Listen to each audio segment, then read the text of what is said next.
Aí. Então tá, pessoal, hoje vamos dar uma olhada, então, bom dia a todos aí, um romance chamado Ponce a Vicêncio, e depois a gente passa para São Bernardo, tá? Bom, Ponce a Vicêncio vai para o seu segundo ano, já estreou o ano passado, tá? Então vou marcar aqui para vocês, e já vou antecipar um detalhezinho, tá? Repare o título, Ponce a Vicêncio, traz o nome da protagonista maior aqui, tá? E o que é de se esperar? Perguntar a narração. Bom, se é Ponce a Vicêncio, é narrado em primeira pessoa? A resposta não. É um romance narrado em terceira pessoa, tá? Então, aqui da Conceição Evaristo. Tá? Então, vamos lá. Pessoal, ele é um romance curtíssimo, para quem já pegou, ele tem 120 páginas, tá? Assim como o Lisístrata, são obras bem curtas. Então, ele tem 120 páginas, certo? Um romance curto aqui, pessoal, tá?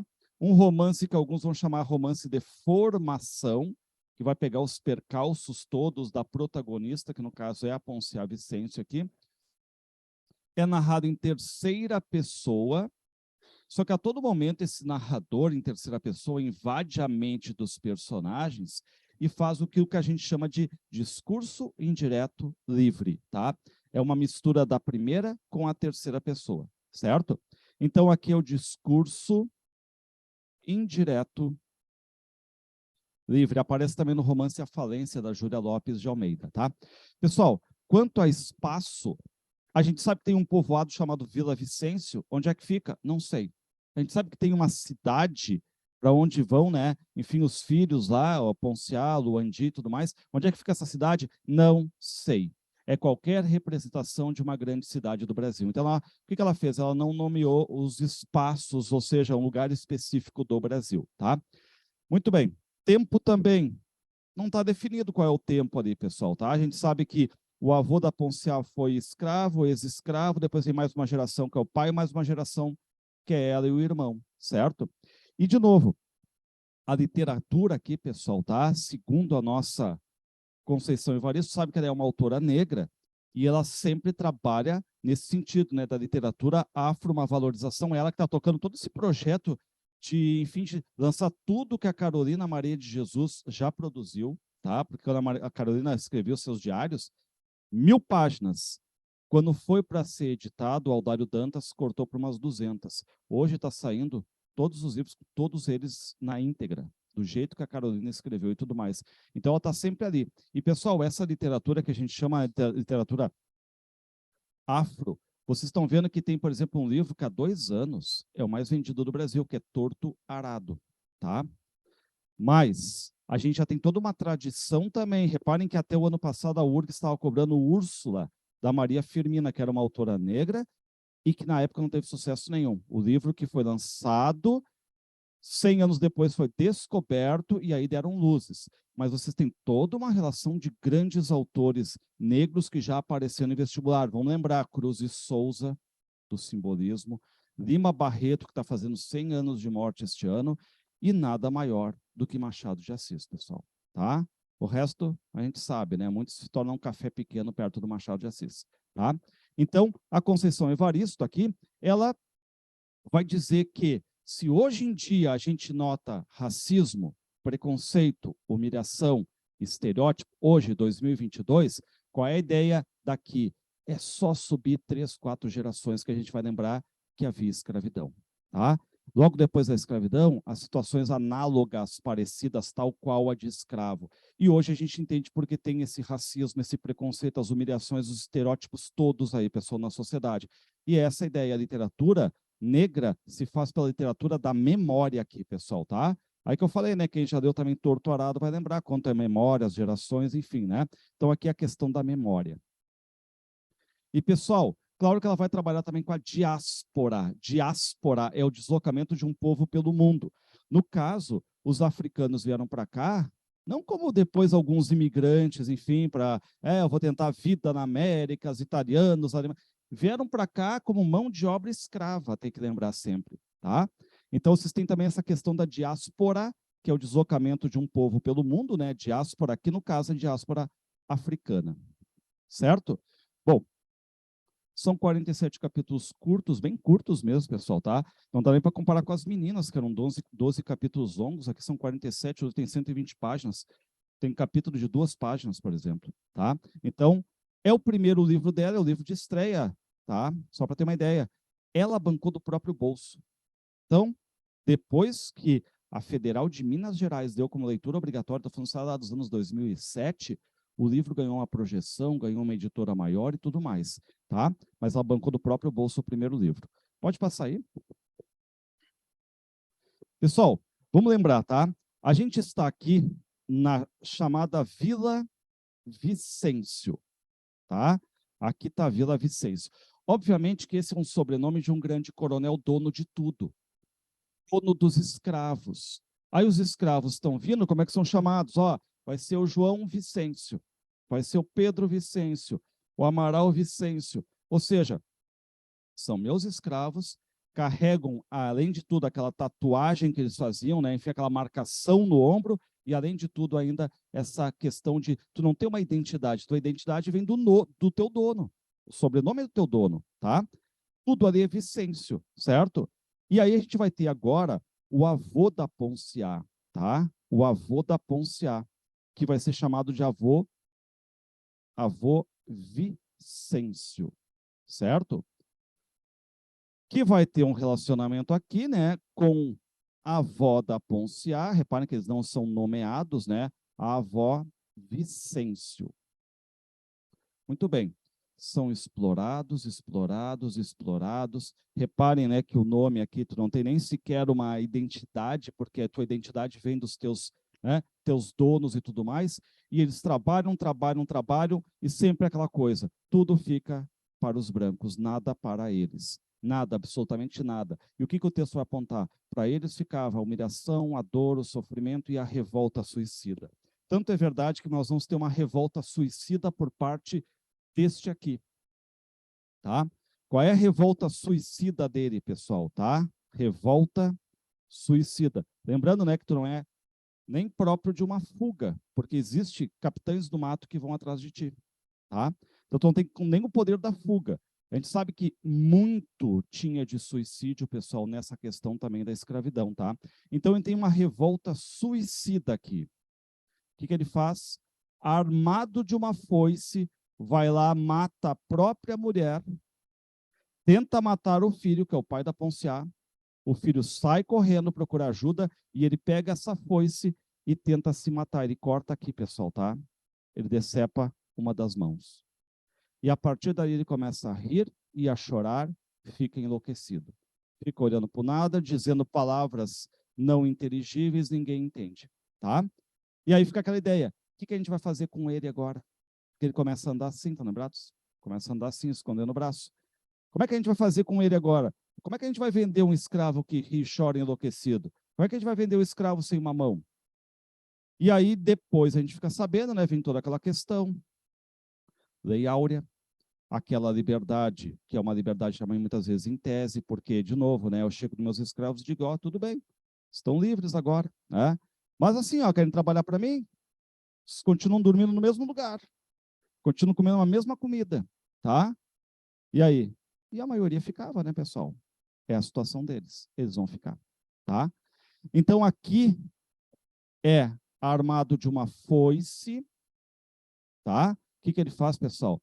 Ele tenta exterminar a própria família, mata de novo a esposa, o filho, tenta, não consegue porque o filho foge, e ele tenta cometer o suicídio aqui, tá? Não conseguindo, né? Enfim, o que vai acontecer?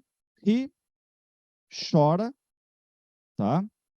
Reparem aqui uma antítese de sentimentos, né? Marca bem aquela questão de, enfim, de enlouquecimento aqui, pessoal, tá? Decepa a mão, tá? Decepa o braço, né? Dá para dizer também, né? Enfim, vocês vão entender aqui, tá?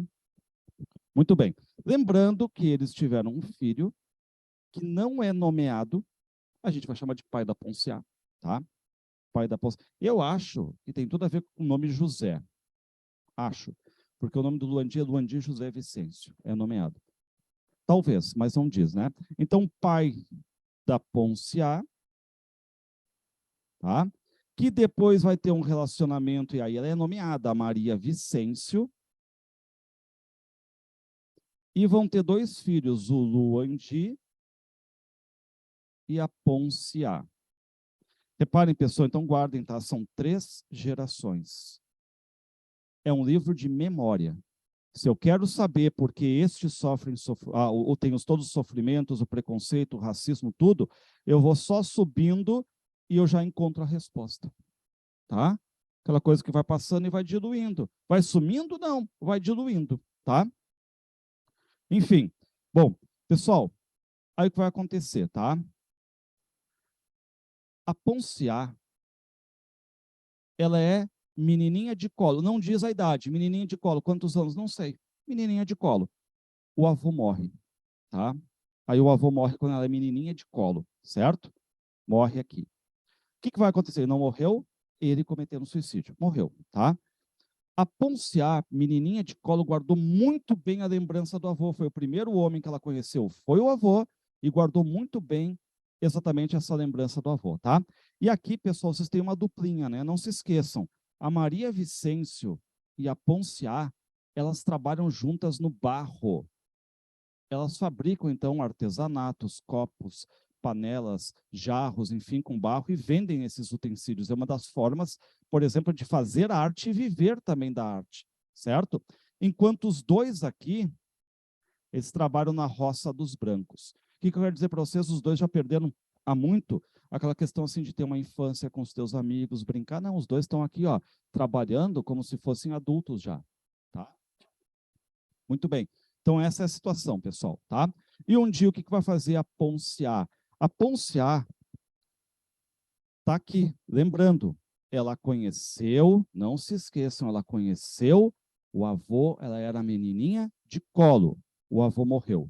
Mas ela guardou tão firme a imagem do avô, mas tão firme essa imagem, pessoal, tá? O que ela fez? Ao fazer o barro, ela fez um boneco, cuidem desse boneco, né? Um boneco de barro.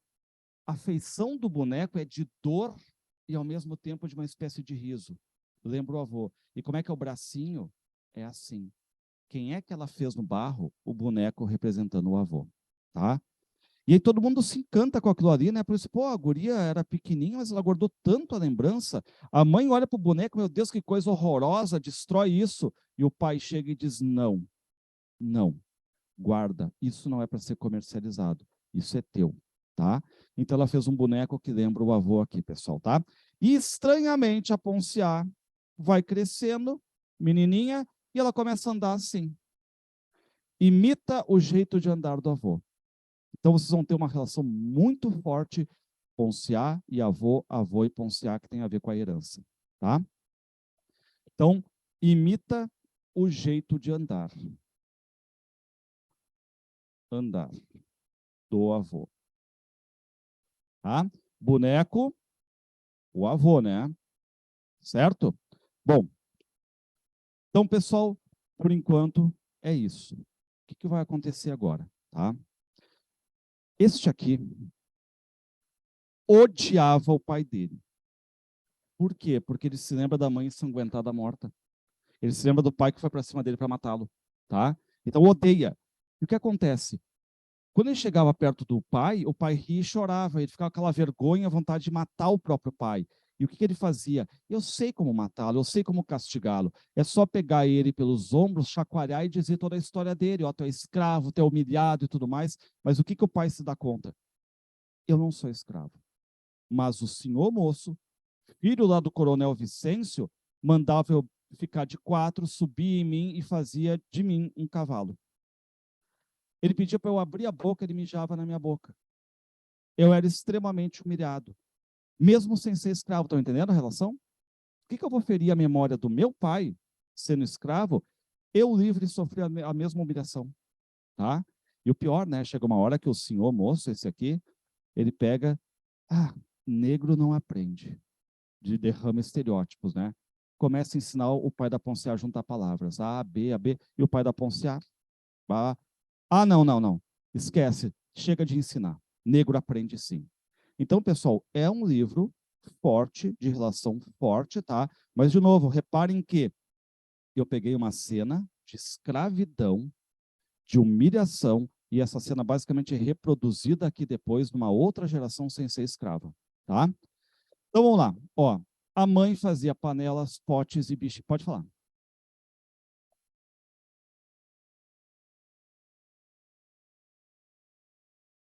Eu acho que tem mais a ver com a relação de arte, porque o pai da Ponciá, que um dia chega e diz assim, ó, estão conversando, diz assim, ó, não, mas a Ponciá um dia vai receber essa herança. E claro, né, que a Ponciá fica pensando na herança como um bem material. Quando a gente fala de legado, herança, tu fica pensando, né, pô, uma casa, um carro, sei lá, um terreno, um dinheiro, mas vamos lembrar, eles não tinham nada. E aí a gente começa a ver que essa herança não tem nada a ver com uma relação material, tá? É uma relação basicamente de mesma sina, uma relação de memória, de ancestralidade. Ela é muito simbólica, essa herança aqui. Uma coisa que lembra até aquele conto hereditário lá do Deixa o Quarto Como Está, por exemplo, tá? Então, olha só. O primeiro homem que Ponciá conhecera foi o avô, guardava mais a imagem dele do que a do próprio pai. Ela era ainda menina de colo quando ele, o avô, morreu. Quando o pai da Ponciá disse para a mãe que vô Vicêncio deixara uma herança para a menina, tá? E aí, pessoal, essa relação aqui toda da herança também tem que cuidar, né? A herança aqui, tá? Que herança é essa? Já sabem como a URGS não utiliza mais a incorreta? Ela vai fazer uma correta e pode colocar a herança deixada pelo avô de Ponciá, trata-se de um casebre na vila, não tem nada a ver com bem material, tá? Muito bem. Ponciá se lembrava pouco do pai. Por quê? Porque o pai está sempre na roça, mês em mês lá na roça. Ela não tem um contato basicamente com o irmão nem com o pai. Qual é a relação maior? É a mãe. Tanto é que quando os dois voltam, a mãe fez produtos e a Ponciá no barro, a mãe só chega assim, ó, embrulha isso aqui, faz isso aqui, faz isso aqui, faz isso aqui, isso aqui, e o pai e o irmão vão vender. E a Ponciá, quando ela sai para buscar o barro, às vezes tem arco-íris, ela não quer passar por baixo, porque segundo a lenda ali, virava menino. E ela não quer, porque ela olha para a mãe e vê uma mãe como um exemplo de pessoa que manda, que coordena, que faz e acontece. Tá? Bom, Ponciá Vicêncio se lembrava pouco do pai. Filho de ex-escravos, o pai da Ponciá cresceram na fazenda levando a mesma vida dos pais. Era pajem criado do senhor moço. E eu falei para vocês as humilhações todas. Claro que tem uma humilhação ali, que o senhor moço pede para o pai da Ponciá ficar de quatro, ele monta como cavalo, é uma cena chupada, por exemplo, do Memórias Póstumas de Brás Cubas, né? Quando, por exemplo, o Brás Cubas diz que é o menino diabo, pegava o escravo dele, Prudêncio, fazia dele um cavalo, montava, botava um freio na boca, um cinto, batia nele, né? Enfim, tá, ok. Tem um pouquinho de diferença? Tem, né? O Machado viveu o tempo da escravidão, sabe que isso aconteceu de verdade. Aqui, a Conceição Evaristo lê, tem também pessoas antigas que viveram isso, também vão colocando para ela, né? Pode ser que ela não tenha visto isso acontecer, mas claro, pela questão da memória e enfim, né, de contato com isso, teve a certeza que isso aconteceu. O Machado via isso na rua, pessoal, tá? Machado via escravo sendo batido na rua. Vocês estão lendo contos do Machado agora, vão pegar bem como é que é a manha de uma pessoa que viveu essa época, né? Bom, um dia Ponciá fez um homem baixinho, curvado, magrinho, graveto e com um bracinho cotoco para trás. Tá aqui o boneco, tá? Como eu falei para vocês, pessoal, a mãe tem, que coisa bem feita e tudo mais, e o pai disse, não, isso não é para ser vendido, isso é para ser guardado, tá? Tanto é que ele tem uma relação boneco no decorrer da narrativa, certo? Bom, primeiro Ponciá andou de repente com todo o jeito do avô. Agora havia feito aquele homenzinho de barro tão igual ao velho. E por que que isso é curioso, pessoal? Porque o avô da Ponciá morreu quando ela era menininha de colo. Como falei para vocês, eu não sei qual é a idade que a gente pode supor, mas até, sei lá, até 2 anos, e ela guardou muito a memória do avô, a imagem do avô, tá? Passa aí, por gentileza. Bom, outra coisa, pessoal. A Ponciá odeia o nome dela, tá? Outra questão clássica para colocar na URGS. A Ponciá odeia o nome dela. Para ela, é um nome sem identidade. Vão passar em missionários que vão batizar, vão fazer casamentos e vão ensinar letramento para as pessoas, e a Ponciá vai. E a Ponciá começa a saber ler, a saber escrever. Para ela é um deslumbramento, né, pessoal?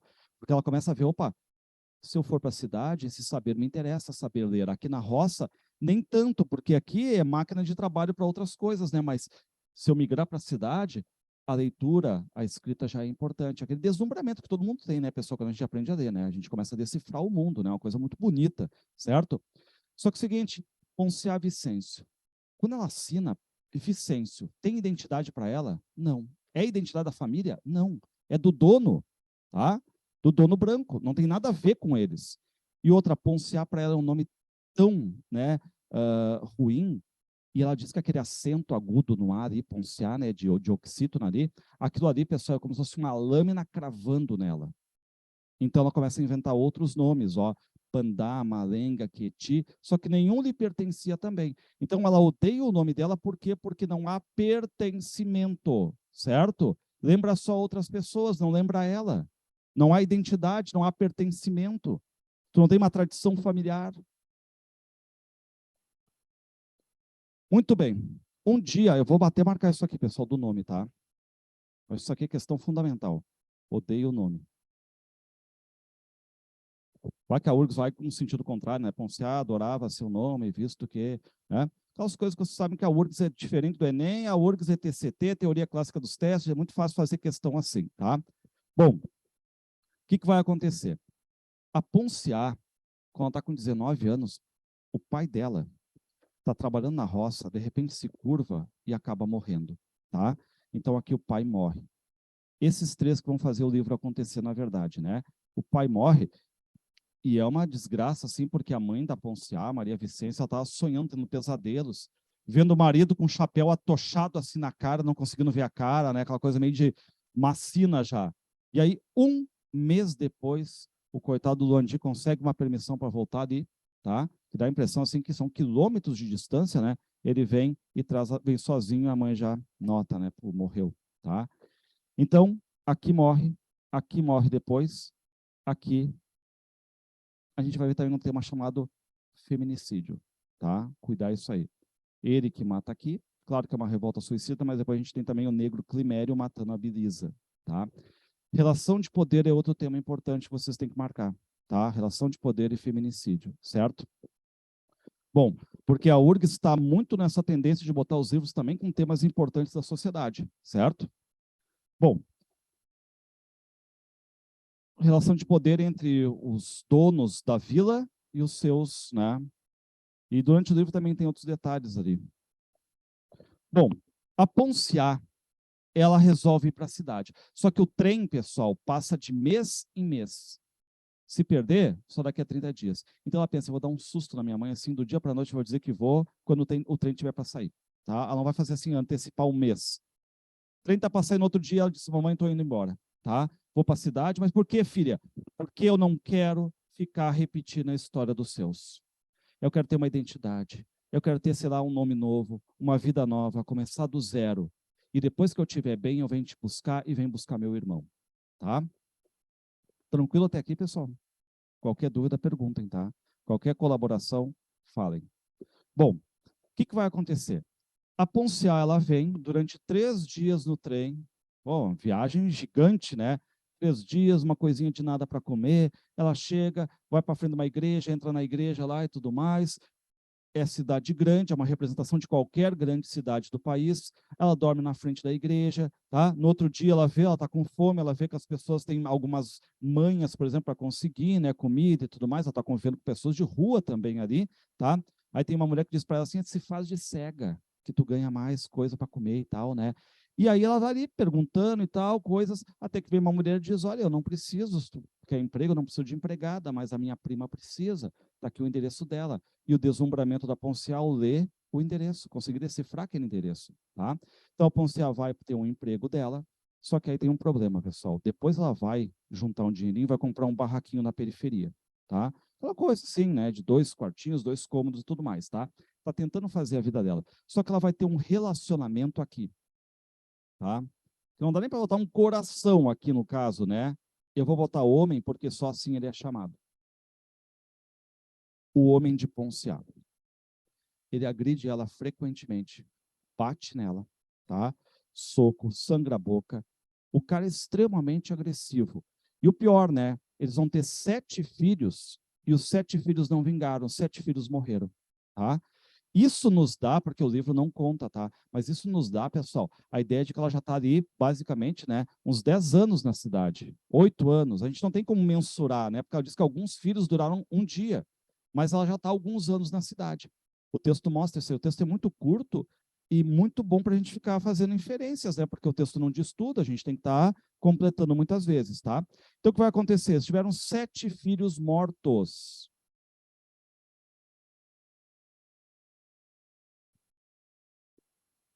parece que ela não tem a capacidade de vingar, né? De gerar ali, tá? Parece que a geração está se quebrando ali, tá? Reparem, ó, quando ela está com esse homem dela, tá? Deu-lhe um violento soco nas costas, e o que ele faz para machucar mais ela? Grita, chama o nome dela, tá? Ela odeia o nome dela, né? Gritando-lhe pelo nome, tá? Lembrou-se dos 7 filhos que tivera todos mortos, alguns viveram por um dia, tá? Aí ela consegue comprar um quartinho na periferia e vai retornar ao povoado. Pessoal, esse caminho vocês têm que saber, tá? Ó, aqui está Ponciá, aqui está o Luandi, aqui está a Maria Vicêncio, certo? A Ponciá, ela está no povoado, ela vai para a cidade. Sabe qual é o panorama da cidade, né? Ela não quer ficar aqui repetindo a história dos seus, mas já está letrada e tudo mais. Ela se toca para a cidade, na cidade compra um quartinho na periferia, tem um relacionamento, 7 filhos que não vingam, tá? Que mais? Um empreguinho. O que ela vai fazer, pessoal? Ela volta para o povoado para ver como é que está a mãe e o irmão. Depois ela retoma a vida na cidade. Depois ela volta para o povoado. O Luandi está no povoado. Ele vai para a cidade, tal qual a irmã. Tentar até, inclusive, achar a irmã. Depois que ele está lá com o emprego, ele volta para o povoado para visitar também se acha a irmã e a dona Maria, a mãe. Depois ele volta para a cidade. Ele vai ser aquele cara que vai vingar, porque ele vai conseguir se alfabetizar, vai virar soldado. Só que depois ele sabe que vai ter que voltar para o povoado para juntar aqui. A Maria está no povoado. Os filhos estão na cidade. Ela não ousa muito. Ela vai de povoado a povoado. Vai de povoado a povoado, até que ela vai para a cidade. E no final os 3 voltam para o povoado. Tá? Então, este caminho aqui você tem que saber, né, pessoal? Porque isso é o que dá o grande enredo do livro, né? São 120 páginas, é um enredo que não acaba mais, né? Parece. Tá? Todos vão ter um encontro com uma personagem, tá? Chamada Nengua Cainda. Extremamente velha, tá? Ela é uma espécie de profetisa, de sacerdotisa, de saber, uma espécie até de oráculo. Todos vão conversar com ela, tá? E quando ela fechar, ser aquele elo, aquela ligação, ela acaba falecendo, tá? Então, ela é uma espécie assim de ligação entre a família. Muito bem. Pessoal, a Ponciá está caminhando de volta ao povoado e ela vai vendo aquilo que o avô dizia, né? Enfim, todo mundo repercutir e tal, aquela coisa toda de passar pela roça dos brancos, muito bonita e tudo mais, vai caminhando até chegar lá onde estão, né, enfim, os familiares, os amigos, aquela coisa, todos os trabalhadores negros ali. Ela entra em casa, ela vê que tem a caneca ainda estabelecida do pai, porque mesmo morto, a Maria manteve todas as coisas do pai ali, né, enfim, do marido, né? Tem a canequinha, mas parece que não tem ninguém ali na casa. E ela sai, ela mexe no baú, pega o boneco. Agora ela vai levar o boneco para a cidade, tá? Pega o boneco aqui. E repare, enquanto isso, ela está pensando, né? Ela não viu porque ela era bebezinho de colo, mas ela começa a lembrar do que falavam do avô dela, ó. Numa noite, o desespero venceu. O vô Vicêncio matou a própria mulher e tentou acabar com a própria vida.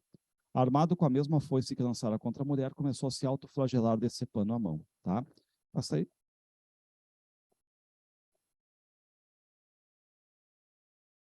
Aos poucos, assim, ela vai largando algumas coisas, né, como aconteceram, tá?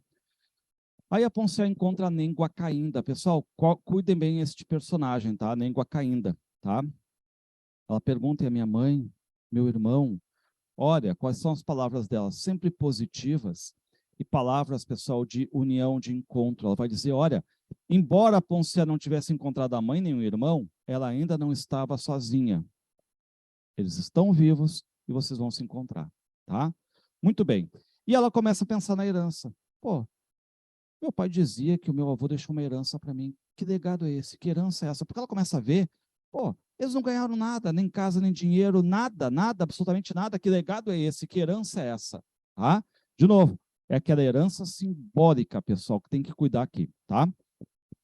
Por quê? Porque as terras que o primeiro coronel Vicêncio tinha dado para os negros como presente de libertação, agora estavam sendo tomadas novamente pelos descendentes dele. Então não tem nada, tá? A cana, o café, toda a lavoura, o gado, as terras, tudo tinha dono, os brancos. Os negros eram donos da miséria, da fome, do sofrimento, e estou usando o trecho, a expressão do livro, tá? Da revolta suicida, que é a explicação aqui, certo? Bom, a Poncia volta totalmente estranho, tá? Primeiro, pessoal, ela começa a mexer na mão, ela sente coceira entre os dedos. Ela começa a coçar, coçar, coçar, quase até sair sangue assim, tá? E ela começa a cheirar, tem cheiro do barro. Como se estivesse dizendo, né, o teu mundo não é a cidade, até porque a gente vai ver o percurso dela, pessoal.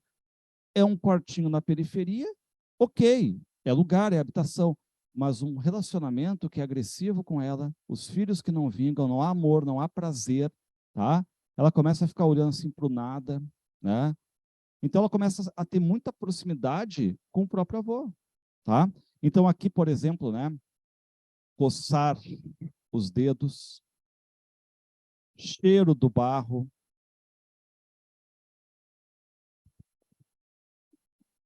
O que mais? Levantou com uma coceira insistente entre os dedos das mãos. Coçou tanto até sangrar. Cheirou a mão e sentiu o cheiro do barro ali. Como se tivesse, né, o povoado chamando ela, tá? Ficou por um instante trabalhando uma massa imaginária nas mãos. Já viram Ghost do outro lado da vida, né? Aquela cena, né, enfim, de mexer com barro ali. A Poncia faz isso aqui. Só que uma massa imaginária, não tem nada, né? Ela fica assim. E o homem dela fica olhando e tal, começa até a dar pena, porque tem uma parte que ele bateu tanto nela que ele ficou com remorso daí, né? Mas fica aquela coisa assim distante entre eles, tá? Ela olhando assim, né, para o nada, porque ainda ela diz, né, quando eu estava lá no povoado, eu ficava olhando as estrelas, ficava olhando a natureza e tudo mais. Aqui na cidade não tem nada para olhar, é outra vida, né? Então aqui, pessoal, também, né, essa massa imaginária nas mãos aí. Passa aí, por gentileza. Aí a gente chega nesse aqui, o Luandi. Pessoal, o Luandi vai para a cidade. Contrário agora, tá? Lembra que estava começando a ter aquela questão assim de querer também ir para a cidade. A Poncia já sabia dele, não sabia. Ele vem para a cidade e ele para numa estação. Eu também quero marcar a estação, tá? A estação como um lugar assim importante, né? A estação do trem, um lugar de encontro.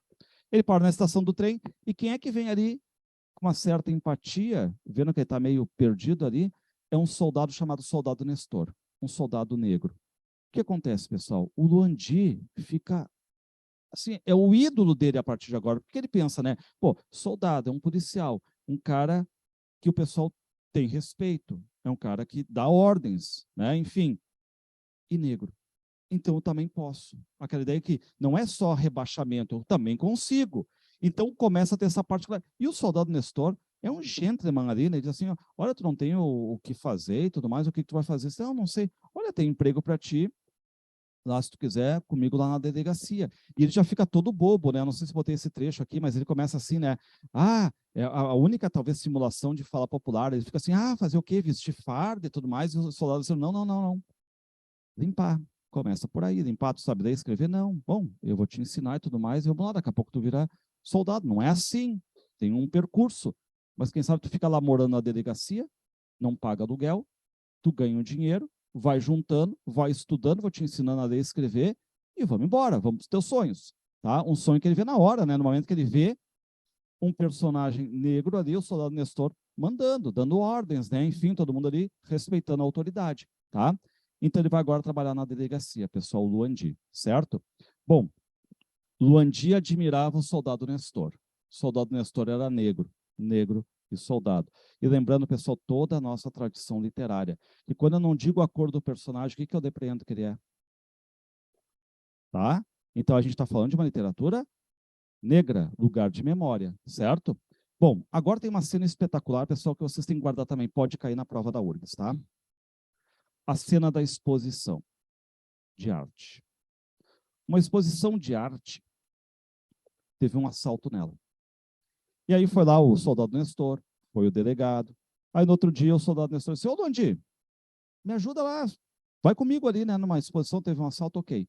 E, pessoal, eles estão passando e está assim, ó, canecas e tudo mais. Olhem bem, autor desconhecido. Anonimato quem fez? Autor desconhecido. Região tal, proprietário tal. Autor desconhecido. Região tal, vila tal, proprietário tal. De repente ele passa e tem uma banca com canecas e tudo mais, está escrito assim, ó, autores Maria Vicêncio e filha Ponciá Vicêncio. Imagina o Luandi vendo o nome da mãe da irmã ali, não é anônimo, tá o nome deles. E aí ele desaba ali, né, pessoal? Enfim, região Vila Vicêncio, proprietário doutor Aristeu Vicêncio. Claro que tem o lado positivo, que é tu nomear o autor da obra, nomear o artista. Mas tem o lado negativo também, né? Reparem os sobrenomes da mãe e da irmã, reparem de onde é que vem da vila e quem é que é o proprietário. Fica pensando, tá, mas então será Maria Vicência e filha, será que são irmãs, parentes? Nada de relação, nada, absolutamente nada. Ele é um proprietário que o nome está passando de geração em geração e vai ficando também nos outros, né? Como se fosse aquela marca da escravidão ad eterno, marcadinho pelo sobrenome, tá? Bom, muito bem. Pessoal, mas essa cena aqui é importantíssima, tá? Porque é a arte que está ali, tá? A arte sendo nomeada, tem só o lado negativo do sobrenome, mas é a arte nomeada ali, tá? Muito bem, não tem anonimato. Ele está marcadinho. Filha e mãe. Bom, aí o Luandi resolve, pessoal, tá, voltar ao povoado. Deixa eu ver que horas são. O Luandi resolve voltar ao povoado. Aí é engraçado, né? Porque ele pede pro delegado, né? Tem uma licença para eu. Não, então, vai, pode ir. E ele chega no soldado Nestor e diz, Nestor, eu vou voltar lá pro povoado. Tu me empresta a tua farda. Eu disse, mas como assim farda? Tu não é soldado, tu não pode ir, né? E tudo mais. Não, mas eu queria ir e tudo mais. Tá, olha só, não fala para ninguém. Eu vou te prestar uma farda, mas uma farda usada, tá? Ele bota a farda usada. Bota também as botas, né? Tipo o coturno ali, mas o coturno tá apertado. E ele disse assim, tá, é isso. Assim, não, não, não, arma e cacetete, nem pensar, né? Vai assim. E o Luandi entra no trem, pessoal. Claro que os dedos machucando ali, mas ele tá feliz vestindo a farda, tá? Aí ele vê, até nota no trem que tem uma guria olhando para ele e tudo mais, ele fica todo bobo, né? Aquela coisa assim, eu vou ser notado agora, né? Aquela ideia assim que eu fui para a cidade, eu vinguei. E ele chega, passeia, faz a mesma coisa que a Ponciá, vai lá na casa, pessoal, né? Vê que, enfim, as canecas estão no mesmo lugar e tal, né? Aquela coisa toda. Aí ele entra, porque tinha uma forte relação com o pai, lembrem? E ele abre lá o quarto do casal e ele começa a lembrar do pai. O que o pai dizia que as mulheres eram? As mulheres eram estrelas que iluminavam o peito dos homens. Então ele guardava aquela frase bonita, poética, as mulheres eram estrelas e tudo mais, tá? Ó, ele, meu pai, dizia que as mulheres pareciam estrelas. E aí ele passa pela Néngua Caínda. Lembrando, a Ponciá já tinha passado por ela? Resposta, sim. Palavras positivas vocês vão se encontrar. Ele passa agora pela Néngua Caínda, e aí o que ele pega? O soldado Nestor escreveu um bilhete com o endereço da delegacia. Letra do soldado Nestor. Ele dá para a Néngua Caínda, ó, se a minha mãe e minha irmã perguntar onde é que eu estou aqui, esse é o endereço, tá? Tudo bem. Só que a Néngua Caínda olha, tá? Reparem, né? Abençoou Luandi, falou que a mãe do rapaz, a Maria, estava viva e que eles vão se encontrar um dia. Falou de Ponciá também. Só que ela começa a olhar para a farda dele e começa a rir. E o Luandi não entende. Aí que ela diz, tu não está no teu verdadeiro caminho. Aí vocês vão entender por que ele vai abandonar tudo depois de voltar. Porque as palavras de sabedoria da língua caindo. A Ponciá foi para a cidade, também não era o caminho dela. Nada dá certo lá. Tá? O Luandi, no caso, vai ter vitória, porque vocês vão ver que ele vai se alfabetizar, vai virar soldado, só que ele vai abandonar para voltar com a mãe e com a irmã para o povoado de novo, tá? Mas principalmente ele vai pensar nessas palavras da língua caindo. Ela olha para ele com farda e diz: tu não está no teu caminho, não é esse o teu caminho, tá? Bom, pessoal, tranquilos até aqui? Tá? Qualquer dúvida, perguntem, porque a história ela não é linear. Ela vai e volta, vai e volta, vai e volta. Eu vou botar aqui, tá? Não é linear. Não linear. Mistura presente e passado a todo momento, tá? Presente e passado. Muito bem. O soldado Nestor, ele quer achar também, pessoal, a Ponciá. E o que ele pensa, o soldado Nestor? a maioria das mulheres também que vem para cá, muitas vezes se tocam para casas de prostituição, tá? E ele começa a ir em casas de prostituição, sem dizer para o Luandi. Ele não quer, o Luandi vai ficar irritado se eu falar que a gente está procurando a irmã dele num cabaré, por exemplo, numa zona de prostituição. Mas eles começam a frequentar. E aí teve uma mulher que veio do povoado, também de um outro povoado e tudo mais, uma mulher chamada Belisa, tá? Na primeira edição está com S, na segunda ela botou com Z, né? Enfim, tem algumas coisinhas. Na primeira edição tinha 46 capítulos, ela aumentou, né? Dividiu o último lá em 2 e tal, mas você não cai, tá? Algumas mudanças assim, de estilo quando tu muda de editor e tal, né? A própria Lígia Fagundes Telles fez isso aí, já era renomada, fez mudanças no seu livro, né? Pessoal, aí essa Belisa veio, foi empregada, aí estava juntando o dinheirinho dela, teve relacionamento com o filho do patrão, roubaram todo o dinheiro dela, foi chamada de tudo quanto é coisa, ficou sem emprego e se tocou para a prostituição. 5 anos que ela já está na prostituição, tá? E ela divide basicamente tudo que ela ganha com... Você já ouviu esse termo cafetão ou gigolô? Que é aquele homem que era responsável, né, por uma certa proteção e tudo mais, mas ficava com uma parte da grana.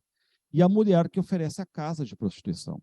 Então, ela tem lá os seus programas, mas vamos supor, ela fica lá com 20%, ela dá 40 e 40 lá para o gigolô e para né, enfim, para a mulher dona da casa. Então, o que acontece?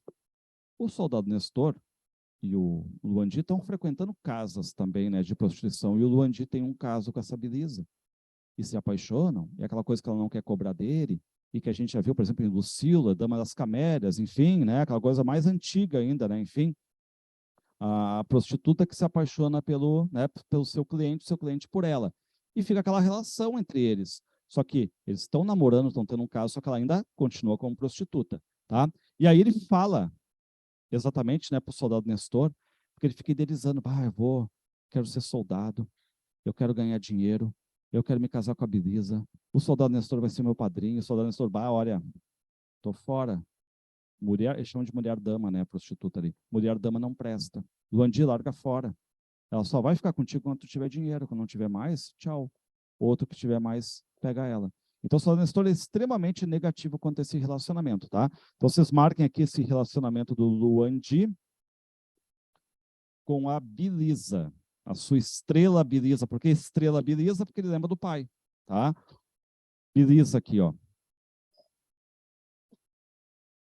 Bom, Belisa, como ele, Luandi e a irmã Ponciá, vieram da roça para a cidade, tá? Só que assim, ó, ele começa a olhar o negro Climério e os dois começam a ter aquelas faíscas de olhar. Por quê? Porque o negro Climério tá vendo, né? Pô, o cara tá com a Belisa, daqui a pouco eu vou perder uma fonte de renda. E os dois começam a se olhar, aquela raiva já entre os dois. Aí o que pensa o Luandi? Eu quero ser soldado para poder prender o negro Climério, tirar a Belisa da zona, para ela enfeitar a noite escura, para ser uma estrela, porque a noite escura está dizendo, tá um vazio aqui, enfim, né, uma metáfora negativa do Luandi, para enfeitar essa minha noite aqui no meu peito, tá? Enfim, só que é o seguinte, pessoal, de novo, toda vez que ele vê o negro Climério, aquela coisa, né, um com raiva do outro ali, tá?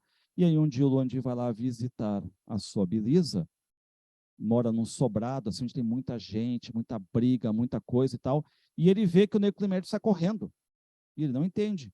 E aí, lá pelas tantas, ele vai lá ver, tem fogo nesse sobrado, né? Clemério praticou um crime, né? E tudo mais. E aí o que vai acontecer é que a Belisa morre, tá? Quem foi o assassino dela? O negro Clemério, tá? Então, a Belisa aqui. Estão vendo que os dois não têm sorte nos relacionamentos? Estão vendo que vai ter uma quarta geração que está sendo trancada? Tá? O Luandi tem as suas vitórias? Tem, a gente vai ver, daqui a pouco ele vai, o letramento e o cargo de soldado, mas ele tem uma grande perda, que é o amor da vida dele ali, tá? Bom, tomá-la nos braços e ver a sua beleza estrela, toda ensanguentada, se apagando. Negro Climério havia matado a moça, tá? Passa aí. Bom, aí, pessoal, eu quero que vocês cuidem essa cena quando eu trabalhar caderno de memórias coloniais. O delegado chega para o Luandi e diz assim, Luandi, você vai chorar toda hora, Luandi, e tudo mais, né? Vida que segue. Mas só para te dizer, ó, o negro Climério foi assassino. Quase todo negro é vagabundo. é baderneiro, é ladrão e com propensão ao crime. Então, aqueles estereótipos, aquele racismo, aquele preconceito, assim, colocados, né? E então, isso aqui vocês vão ver quando eu colocar caderno de memórias coloniais em jogo, pessoal, tá? Cuidem essas cenas assim, tá? Bom, e a mãe de Ponciá? De povoado em povoado. Ela não vai para a cidade, ela fica rondando os povoados ali. Havia anos, pode falar. O delegado, não o soldado Nestor, o delegado.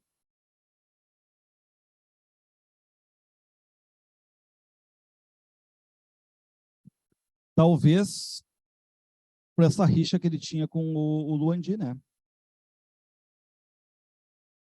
Bom, tanto é que chega uma hora que ele diz, né, assim, o negro Climério sabe que a beleza é minha. Sabe, e está irritado. Bom, a mãe de Ponciá está andando. E aí, pessoal, ela vem para cá, volta no povoado ali, tá? E deixa eu ver aqui, né? Aqui de novo, aqui, ó. Só tirem esse S aqui, pessoal, que eu botei, tá? Aí ela volta no povoado e a Nengua Cainda chega e diz: tua filha está viva, falou comigo. Teu filho do Andi está vivo, falou comigo. Aqui está o endereço dele, tá? E assim, tá, então eu vou ao encontro? Não. O tempo ainda não alinhou as coisas. Acalma. Tem hora certa, tem tempo certo. Como se fosse uma espécie de oráculo mesmo, tá? Muito bem. E aí, numa outra consulta, a Nengua Cainda diz: olha, o tempo já permite, os caminhos estão abertos, vai encontrar os teus filhos. E aí, nesse mesmo momento, pessoal, a Nengua Cainda morre, tá? Ela fica extremamente velha, né? Ela acaba se curvando e morrendo, como se ela tivesse ali para ser esse elo, essa ligação, essa questão toda, enfim, de união entre os três, porque ela conversa com os três, tá? Conversa com os três. Muito bem. Adormecer aqui, pessoal, é a metáfora, né, da morte. Ela morreu ali, tá? Muito bem.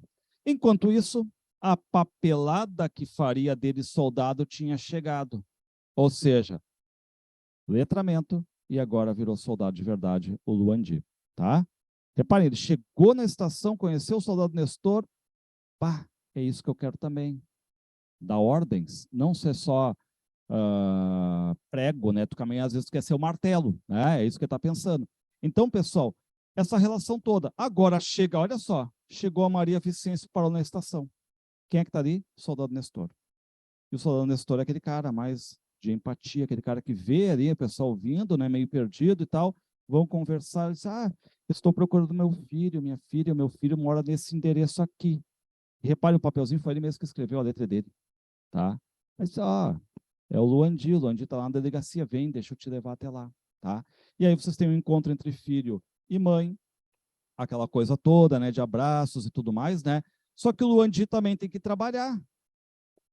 E aí estaria a mãe junto com ele na delegacia agora, e o primeiro lugar onde ele vai trabalhar vai ser assim, ó, soldado Nestor, hoje não é tu que vai para a estação.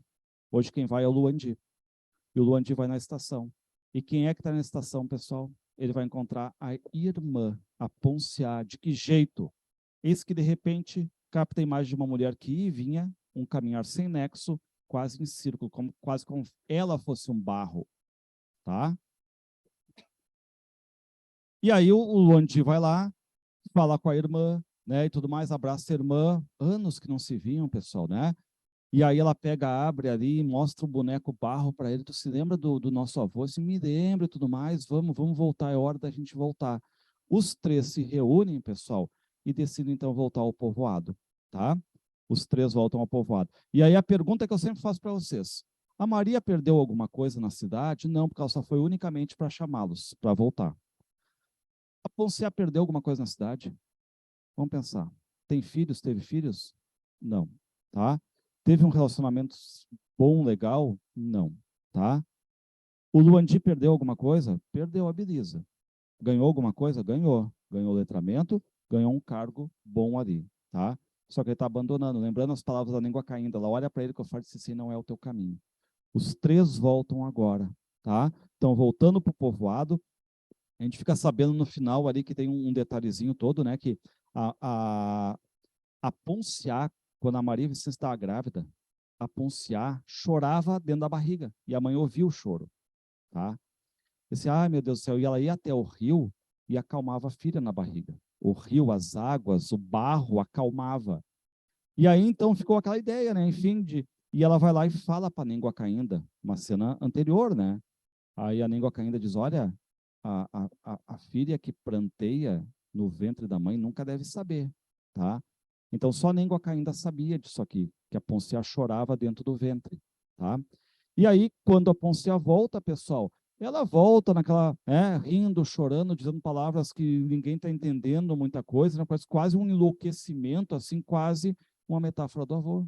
Quase como se ela estivesse voltando e pegando a herança do avô, se tornando o avô, tá?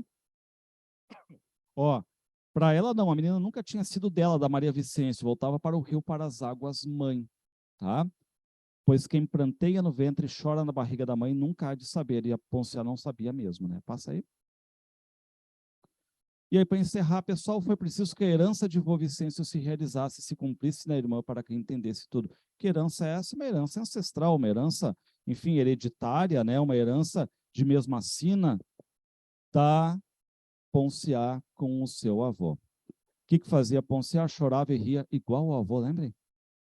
Resmungava, desfiava fios retorcidos de uma longa história e andava em círculos. Toda ela é um barro, né? Um barro avô, tá? Enquanto Ponciá, elo e herança de uma memória, ó, elo e herança de uma memória. Nela eu consigo perceber o avô. Nela eu consigo ligar com o pai. Por isso que sempre a Conceição Evaristo vai dizer a literatura negra, antes de mais nada, é uma literatura de memória, tá? E aqui, pessoal, só para dizer, né? A professora Assomerlate Barbosa, ela incentivou a Conceição Evaristo a bancar o livro, já que nenhuma editora queria em 2003. Ela foi lá, bancou uma edição pequenininha, simples, tudo mais, né? Bancou. A Federal de Minas botou como leitura obrigatória, o livro ganhou status, arrebentou em mercado de venda também, tá? Só que, nesse estudo que ela faz no pós-fácil, no final, essa professora coloca que é um romance de formação. Dificilmente algum vestibular vai contra isso, porque está no pós-fácil do livro, tá?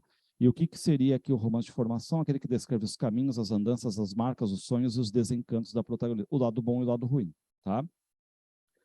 Só o único cuidado que eu quero que vocês tenham aqui, pessoal, é que, apesar de ser Ponciá, não é só Ponciá, ela divide um certo protagonismo, tá? Vamos pensar que o irmão é muito forte na cena, certo?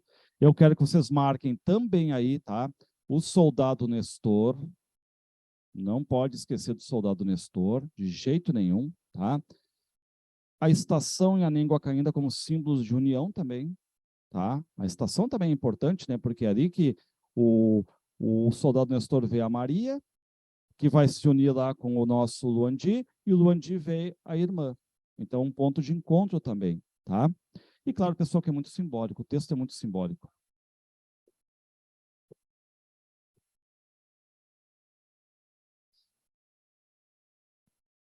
Passa aí, vamos para São Bernardo agora. Fala. O pai da Poncela está na roça simplesmente e diz o texto que ele foi se curvando, caiu. Tá?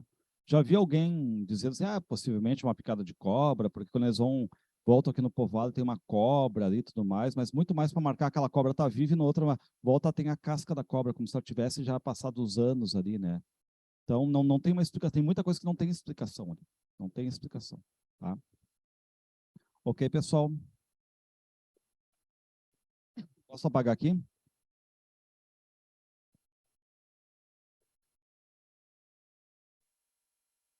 Bom, vocês têm São Bernardo, quem é que chegou a ler São Bernardo aí? Chegaram a ler? São Bernardo está se despedindo, viu? São Bernardo é caixão de leitura retrô. Já foi um dia leitura obrigatória da URGS. Voltou. Eu não gosto que volte. Isso é sempre novidade.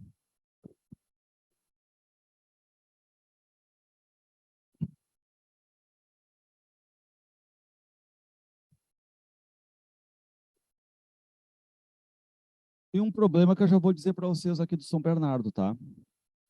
O Paulo Honório, pessoal, os 2 primeiros capítulos vão lembrar exatamente Dom Casmurro. Quando vocês pegam Dom Casmurro, primeira coisa que tu lê, assim, o Machado, o Bentinho, né, o narrador, diz assim, ó, explica o título e explica o livro. 2 capítulos que ele vai explicar de forma metalinguística o porquê da obra. Tu abre aqui a mesma coisa, tá? O que vai acontecer? O Paulo Honório diz assim, ó, antes de iniciar este livro, eu imaginei construí-lo pela divisão do trabalho. Eu não quero fazer sozinho. Eu vou escrever, mas a coisa vai sair bruta, tá? Porque não tem um letramento suficiente, pessoal, tá? Olha o que ele diz. Chamei o Padre Silvestre para meter uma parte mais moral ali. Chamei o João Nogueira para fazer a revisão de vírgula, ponto e tudo mais. Chamei o Arquimedes para fazer a composição de capa, de diagramação. Chamei o Lúcio, o Azevedo Gondim, para fazer aquela coisa, aquele trato literário, tá? Aquele copy desk e tudo mais, né? Eu vou pagar todo mundo e vou pôr meu nome. Vou escrever bruto, passo para eles e depois, ok. Pessoal, só que é um sarro, né? Porque o Paulo Honório manda 2 capítulos. E aí o Azevedo Gondim manda para ele. Sabe quando ele manda tudo meio bruto? E o Azevedo Gondim manda aquela coisa linda. E assim, ah não, Azevedo Gondim, vá para o inferno. Você acanalhou o troço. Está pernóstico. Pernóstico é exibido, né? Está exibido. Está safado, está idiota. Ninguém fala dessa forma. Seu Paulo, mas falar é uma coisa, né? E escrever é outra. Se a gente escrever como a gente fala, ninguém vai nos entender. Vá para o diabo. E ele vai dizer o seguinte, 2 capítulos perdidos. Aí um dia ele ouve o Pio da Coruja, que lembra a Madalena, spoiler já, esposa dele, que depois comete suicídio, tá? Ele diz assim, ah, não, vou escrever o meu livro da minha maneira, tá? Ponto final. Então ele dispensa toda uma espécie de editor aqui, pessoal. E aí tem um problema. Qual é o problema? A gente não consegue acreditar que foi ele que escreveu. Está bem escrito. Um cara que tem um letramento irregular na prisão, tá? Muito bem. Só quem botou isso aí foi a FUVEST, viu? A FUVEST marcou isso aí. Que a linguagem, o fato de Paulo Honório abandonar todos os profissionais da escrita e tocar ele sozinho o projeto, indicaria uma leitura, uma escrita um tanto irregular. O que mostra o quê? Pronomes no lugar certo, enfim, muita coisa assim, pessoal, tá? Imaginei construí-lo, olha ali, né? Muito bem, tá? Pessoal, e é legal no capítulo 13, ele diz assim, ó, ele começa como se fosse assim uma coisa do zero, né? Bom, me chamo Paulo Honório, tenho 50 anos, peso 80 quilos. Ele começa assim, né? Uma coisa, né? Na minha certidão de nascimento não consta nem pai nem mãe. Fui jogado ferozmente na vida, tá? O que aconteceu? Comecei a trabalhar na enxada. E, pessoal, detalhe, ele trabalhou numa fazenda chamada Fazenda São Bernardo, que é a mesma que ele vai se apoderar depois, tá? Só que o patrão era o Salustiano Padilha. E ele amava, ele achava muito boa a terra de São Bernardo. Pô, tudo que plantar dá ali. Ele foi vender doces para uma velha chamada Margarida, tá? Ele trabalhou na enxada, até que ele disse, já estava maiorzinho, me relacionei com a Germana. Detalhe, a Germana me pôs a guampa. Fui traído. O que eu fiz? Esfaqueei o filho da mãe lá, tá? Resumo, o resultado da guampa foi eu arrumar uns cocorotes na Germana, bati nela, tá? E esfaquear o João Fagundes. Matei o cara, tá? Resumo, 3 anos, 9 meses e 15 dias na cadeia. Quase 4 anos preso. Qual é o resultado? Onde aprendi leitura com Joaquim Sapateiro. Onde é que ele aprendeu a ler? Na prisão. Tá? Pessoal, tem coisas assim que não tem cabimento. Ele acha uma carta no chão e não sabe nem o que está escrito. E o cara escreve tão bem. Dispensou. Tá? O Graciano Ramos disse que fez uma primeira versão, achou muito bonita. Depois começou a reduzir um pouco os termos, né? Mas mesmo assim está muito sofisticado para ele, né? Bom, a história do Paulo Honório aqui, tá? Paulo Honório. O Graciliano Ramos tentou, ele disse que na primeira versão que ele fez, ficou muito bonita. E aí não curtiu, né? Pô, o cara dispensar todo mundo tem que fazer um vocabulário mais simples. Só que ainda assim está bem trabalhado, tá? Bom, seria fácil de consertar o livro, né? Era só dizer que ele aceitou a ajuda de um deles e ponto final. É tão simples corrigir o livro, né? Bom, o quê? Não é biografia. O Graciano Ramos é o autor. Ele criou o Paulo Honório. Tá? Pessoal, o Paulo Honório sai da prisão, ele diz, não quero nem saber o que aconteceu com a Germana. Não quero saber dela. Eu quero é ganhar dinheiro, tá? Quero é ganhar dinheiro. E ele vira mascate, ele sai sertão adentro, vai vendendo redes, imagens, tudo que tem para vender e vai juntando dinheiro, vai emprestando com juros, enfim, ele vai dizer que faz negócios bons, não ganhando tanto, faz negócios ruins ganhando bem, tá? Vai passando por cima de muita coisa, não tem muitos princípios, né? Enfim, e ele vai dizer, olha, conheci um cara que é o meu amigo de fé. E você sabe que ele vai com ele até o final. Casimiro Lopes, o capanga dele, tá? É corajoso, laça, rasteja, tem faro de cão e fidelidade de cão, tá? Então aqui vocês têm o capanga, pessoal, né? Não sei se já ouviram esse termo, capanga. Volta só um ali, só volta um. Aqui a capinha aparece, ó. Aqui está o Paulo Honório, né? A Madalena, aqui está o Casimiro Lopes. Ou na capinha meteram o Casimiro Lopes com a arma aqui, ó. Capanga. Quase em primeiro plano aqui, né? No caso. Passa aí. Passa mais um. Aí. Então, depois a gente vai ver, né, que a Madalena vai se ligar numa coisa que eu quero falar para vocês. Bom, ele passa por São Bernardo. O pessoal já trabalhou em São Bernardo. E ele olha, meu Deus, que bagaço, que caco. A terra matadora e está virada num bagaço. Quem é que é o proprietário hoje, pessoal, de São Bernardo? Esse aqui, o Luiz Padilha. Mas sabe aquele filho incompetente que não quer tocar nada da fazenda? Ou como vocês têm o Mário lá do livro A Falência, né? O cara tem lá a Casa de Comércio do Café, o filho não quer nada a ver com café. O Luiz Padilha, pessoal, ele está ali, bebendo, fumando. Do quê? Ah, ele pega, é como se fosse assim uma mini biografia, né? Ele disse, ó, saí no mundo sem certidão de pai nem mãe, tudo mais, aí, sei lá, pequeno vendendo doces, aí adolescente, depois, de certo modo, ele pensava pelos 18, foi para prisão, sai adulto, né? Uma coisa assim, não tem especificação de datas, né? Aí, pessoal, o que vai acontecer, tá? Ele pensa, eu tenho que saber se esse Luiz Padilha, ele é um cara esperto ou bobo. Vai de noite, o Luiz Padilha tá fumando, tá bebendo, tá sendo passado para trás no jogo, e o Paulo Honório disse, trouxão, vai ser fácil me apoderar de São Bernardo. Aí ele chega no Padilha e diz, ô Padilha, como é que tá São Bernardo? Ah, tá. Cara, por que tu não investe? Ah, se eu tivesse dinheiro, quanto é que tu precisa? Ah, uns 10 mil, então toma. Me paga daqui a 6 meses com juro tal. Enquanto o Paulo Honório baixando a cabeça e vendendo, juntando dinheiro. Mais 6 meses, e aí, Padilha? Ah, não sei o quê, né? Gastou todo o dinheiro em jogo e tudo mais. Não, mas olha só, tá aqui mais dinheiro, o que que ele faz? Padilha lá tenta fundar um jornal e tudo mais, dá tudo errado. E o Paulo Honório chega de noite, um dia vai lá na casa dele e diz, ó, quero meu dinheiro. Chega, se eu não tenho como pagar, não tenho que pagar, faça preço em São Bernardo. E, pessoal, é um capítulo inteiro daquele Trato Feito, vocês já viram aquele programa de TV Trato Feito, é um capítulo inteiro assim, né? Porque entendam, né? O Paulo Honório vai fazer o maior negócio da vida dele, pessoal. Porque vamos pensar assim, né? O Paulo Honório oferece a minha dívida mais um troquinho. E ele diz, não, eu quero 100 mil e tudo mais, e começa assim, né? Aí o Paulo Honório tem umas táticas, ele pega e para assim, mudei de assunto. Então, tá, ó, te ofereço 70. Ah, não, não sei o que, não sei o que. Ah, como é que tá isso aqui, isso aqui? Vai mudando o assunto, né, e tal, até que faz, sabe, uma ninharia, porque o Paulo Honório vai tomar São Bernardo, vai dar uma grana, uma casinha na cidade e perdoa a dívida. E se apodera de um gigante São Bernardo, tá? E aí, pessoal, claro, né? São Bernardo precisa de cuidados. Ele coloca vários funcionários. Ele manda buscar a velha Margarida, a quem, né, ajudou ele e tal a vender doce e tal, coloca para lá. Ele faz lá uma espécie, está querendo pensar em uma espécie de igreja lá, bota trabalhadores. Só que é o seguinte, o Paulo Honório não é bobo. Ele sabe onde começa, onde termina, porque ele trabalhou ali, ele roçou São Bernardo. Aí ele vê que a cerca que era para estar, por exemplo, lá, está aqui. O cara roubou 3 metros de terreno dele. Aí o Paulo Honório, Casimiro Lopes, os funcionários vão levantando a cerca e vem o vizinho, o velho Mendonça, com os capangas dele, né? Os limites são provisórios. Levantou, a coisa desce. Aí o Casimiro Lopes já bota a mão na arma, né? Aí o Paulo Honório olha para ele, tipo, não é agora. Não, mas olha só, a gente está botando, restituindo o lugar original. Não, não, não, aqui quem manda sou eu.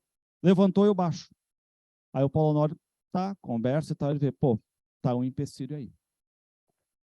Aí o que acontece? O Paulo Honório está tentando dormir e o cachorro dele é tubarão. Lembra que do Vidas Secas, do mesmo autor, é baleia? Né? É o tubarão. O tubarão dele é latir. Aí o Paulo Honório dá uma olhada, é um capanga do Mendonça circulando ali. O que pensa o Paulo Honório? Ou eu ou ele. Se eu não matá-lo, ele me mata. No outro dia, olha só o que filha da mãe faz. Depreendemos. Ele chega no Casimiro Lopes e diz: Casimiro, mata o Mendonça. Sabe onde é que está o Paulo Honório no momento que o Casimiro mata o Mendonça? O Paulo Honório está na frente do padre comprando um sino para a igreja. Olha o álibi dele, perfeito. E aí chega a notícia, né? O padre está dizendo: vocês nem sabem, o velho Mendonça tomou um tiro na costela, morreu. E o padre, meu Deus, né? E o Paulo Honório, meu Deus, né? Assim, e o padre pergunta ao Paulo Honório: mas ele tinha muitos inimigos? Eu acho que tinha um monte, né? Essa é a cena depois que a gente vai entender, porque a Madalena vai ficar sabendo da relação e sabe que o que o Casimiro faz não é por ele, é por ordem do Paulo Honório, né? Que é unha e carne ali, tá? Bom, muito bem. Domingo à tarde, de volta da eleição, Mendonça recebeu um tiro na costela Mendinha. Na hora do crime, eu estava na cidade conversando com o vigário a respeito da igreja, está comprando um sino. É o álibi perfeito, tá? Muito bem. Pessoal, o tempo vai passando e vai dizendo, aqui é um salto de alguns anos, e em alguns anos muitas coisas mudam, tá? Ou seja, a fazenda que estava um caco, um bagaço, está assim, com igreja. O pessoal recebe a visita do governador, isso é o auge da fazenda, estão recebendo o governador de Alagoas. Não falei onde se passa aqui, ó, Viçosa, Alagoas. Tá? Tem Viçosa em Minas Gerais também, aqui é Alagoas. Muito bem. Aí chega o governador, tudo mais, bom, tá muito bonito, muito legal, muito triste, só que é o seguinte, tem funcionários, né? Sim, então eles ali e tal, assim, mas eu não vi escola. O Paulo Honório tá louco para mandar o governador para aquele lugar. Porque o Paulo Honório sabe, ele é agressivo, tá? Mas ele pensa, né? Pô, se eu botar uma mini escola aqui, eu vou ter arrego com o governador a vida toda, né? Ó, governador, hoje não tem escola realmente, mas a próxima visita terá, tá? E aí o governador sai feliz, o Paulo Honório também, né? Reparem, né? Que escola, que me importava que os outros soubessem ler ou fossem analfabetos. Para ele é o mesmo pensamento lá do povoado da Vicêncio, né? Enfim, cara, é capinar, é roçar, não precisa estar lendo. Só que é o seguinte, ele chega em casa e o pessoal está falando sobre uma mulher, a Madalena, que detalhe, vai ser a futura esposa dele. Sabe como é que eles estão falando dela? Você tem que ver as pernas dela. E o Paulo Honório, de quem são essas pernas aí? E o Gon disse, da Madalena. Quem é essa aí? Uma professora muito bonita, não conhece, Paulo? Não, não conheço. Você para que a primeira vez que ele tem contato com ela é sobre o que, pessoal? Não é sobre o intelecto dela, não, é sobre a beleza dela, tá? Bom, aí ele chega lá no Luiz Padilha, e o Luiz Padilha vai dizer que era era ateu e transformista, né, no sentido de aquele cara, enfim, né, contra o sistema ali. Aí ele chama o Luiz Padilha, olha só, eu sei que eu comprei a fazenda de ti e tudo mais, né, enfim, mas é o seguinte, eu botei uma escola lá e estou procurando um professor. O que tu acha de ser o professor lá? Não, mas eu não sou professor, mas eu tenho essa, né, inclinação para ensinar, para fazer, para ter ideias. Não, não, não é para ter ideia. Não é ter ideia. É ensinar a ler, escrever uma continha, outra e terminou. Não quero ideia. Eu não quero que eles pensem. É só ler, escrever, ponto final. Não, tudo bem, aceita. Luiz Padilha, pessoal. O Luiz Padilha não era um professor, ele é uma pessoa que está pegando. Sabe que eu posso pegar qualquer um de vocês para letrar alguém, né? Mesmo sem ter o currículo. Vocês são letrados, vocês podem ensinar, né? Ele diz como se fosse um prêmio de consolação. Tomei a fazenda e dou a migalha. É um filho da mãe, Paulo Honório é filho da mãe, pessoal. Tá?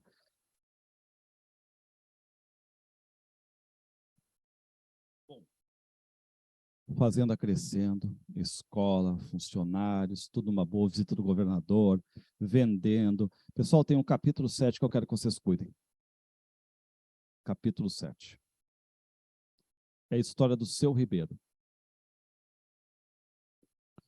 Paulo Honório disse, eu estou procurando um cara que seja um contador.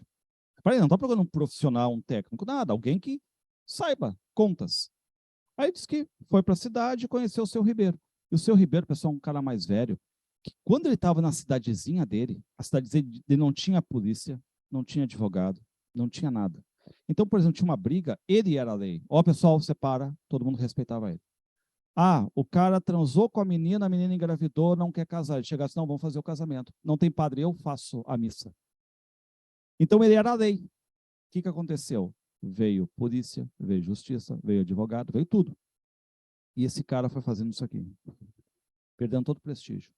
Tá? O que ele fez? Envergonhado, partiu para a cidade, meio que sem ter lugar para dormir e tudo mais. E o Paulo Honório ouviu a história dele, disse, o senhor não quer ser, eles chamam de guarda-livros na época, é o contador, né? Não quer ser guarda-livros em São Bernardo? Se bah, quero, ok, então tá. Só que qual é o detalhe, pessoal? Paulo Honório, o Graciliano pecou em algumas coisas, vou dizer para vocês. O Paulo Honório diz assim, ó, o livro é todo em primeira pessoa, não sei se falei isso para vocês, né? Todo ele em primeira pessoa pelo Paulo Honório. A gente percebe também, né? Porque ele está narrando ali, né? Só que ele diz assim, ó, dei confiança a ele, contratei-o, e aqui reproduz a história dele pondo os verbos na terceira pessoa. Olha a elegância do narrador, pondo os verbos na terceira pessoa. Então ele abre um capítulo em terceira pessoa, simulando a fala do seu Ribeiro, inclusive. É um narrador sofisticado, né? Esse letramento na prisão aí, isso é um doutorado, não é um letramento. Bom, pessoal, o Paulo Honório amanheceu um dia pensando em casar, mas não amor, nada. Ele diz, eu tenho que fazer um herdeiro para São Bernardo. Tem que ser homem, um herdeiro para São Bernardo. Daqui a pouco, ele tá, será com uns 45 ali, né? E tal, quando ele está começando a escrever o livro, que tudo aconteceu, está com 50. Só que agora ele disse, ó, estou uns 45, enfim, né? E preciso fazer um herdeiro, tá? Aí ele pensa em casar. Aí ele vai para a cidade, ele está interessado, na verdade, na dona Marcela, que é a filha do juiz, o doutor Magalhães, tá? Só que aí ele também olha a Madalena, essa aí. Tá, não se interessou tanto por ela, certo? Mas ok. Aí depois tem umas cenas engraçadas também, né? O Paulo Honório, ele é um coronel, pessoal, tá? Vamos pensar, ele é um coronel. Tem uma mesa lá que vem um juiz, tem um advogado, tem um repórter que está sempre lá dizendo assim, o Paulo Honório, ó, eu vou botar uma notinha hoje no jornal dizendo que São Bernardo está produzindo tanto e tanto, tá? Me vê aí 300 pila. E o Paulo Honório vai lá. O Costa Brito. Me vê aí 300 pila, vou botar outra notinha. Aí o Paulo Nobre vê que a fazenda está indo por ela mesma, né? E disse assim, ó, não tem dinheiro hoje, não sou parasita, não quero parasita aqui. Não, não, mas não sei o que e tal. Então tá. Aí vem o Costa Brito no jornal, publica chamando o Paulo Nobre de assassino. Pela questão do Mendonça lá, tá? O Paulo Honório vai armado de um rebenque, pessoal. Ele vai para a cidade, invade a redação do jornal. Cadê esse filho da puta do Costa Brito e tal? Bate nele, da polícia. O Paulo Honório tem que pagar advogados e tudo mais. Dá um tumulto lá, né? Enfim. Mas ele vai lá, não aceita, né? Aquele cara que entra assim, né? Na redação do jornal, né? E o Costa Brito, não, isso aí é matéria paga, não fui eu e tal, né? Aquela coisa toda. Bom, aí na volta, ele pega o trem. E ele pega o trem com essa aqui, ó. A Dona Glória, que é tia da Madalena. Ela se matou para bancar o estudo dela. Ela é professora, a Madalena é professora, tá? Aquela das pernas bonitas lá que eles estavam falando, certo? Muito bem. A Dona Glória, pessoal, né, tá ali com o Paulo Honório. O Paulo Honório disse, a, a senhora mora onde e tal, né? Eu moro lá, assim, perto da minha fazenda. Conhece São Bernardo? Assim, não. O Paulo Honório já fica emputecido, né? Não conhece a maior fazenda do mundo, aquela coisa toda, né? Enfim, não e tal, né? E uma menina que eu vi lá e tudo mais, uma mulher lá que eu vi uma vez lá naquela festa, é a sua filha? A senhora está falando da Madalena? Não, é minha sobrinha. Ah, tá. E o que ela faz da vida? Ela é professora, né? Enfim, e quanto é que ela ganha? Bom, bem assim, direto.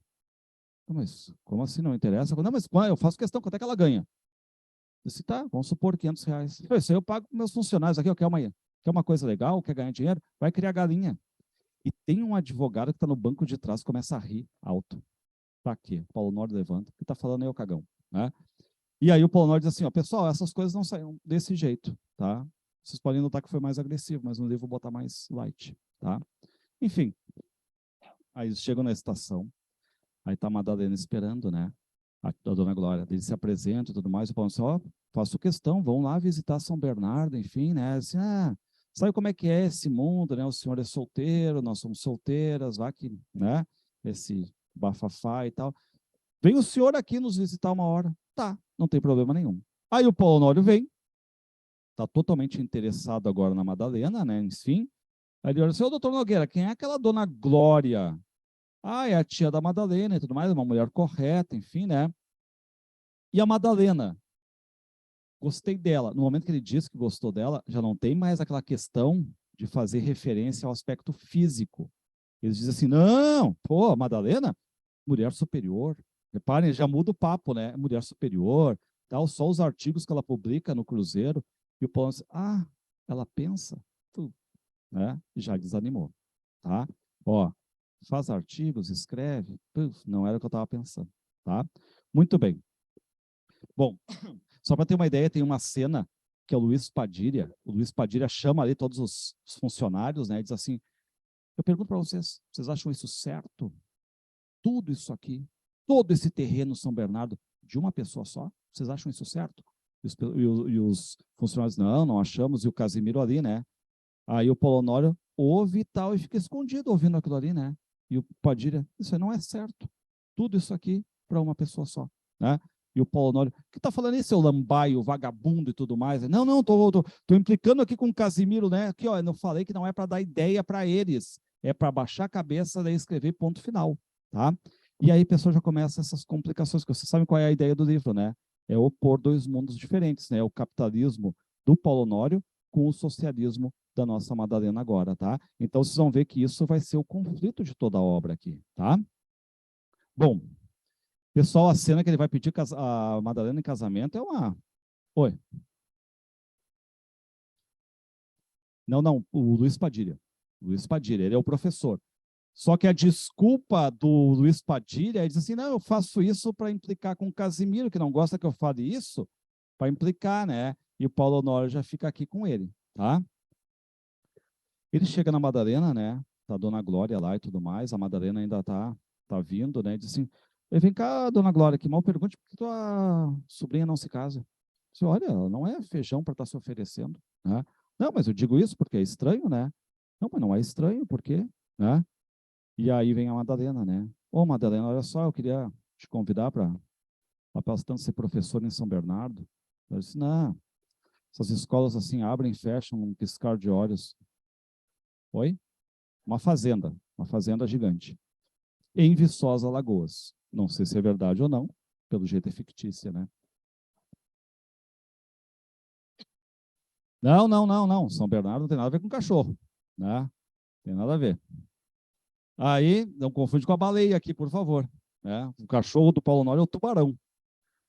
Aí, olha só, começa a conversar com a Madalena, né? A Madalena rejeita, porque ela diz, essas escolas assim, me desculpa, né? Mas elas abrem um dia e fecham no outro dia. Eu não quero isso aí, tá?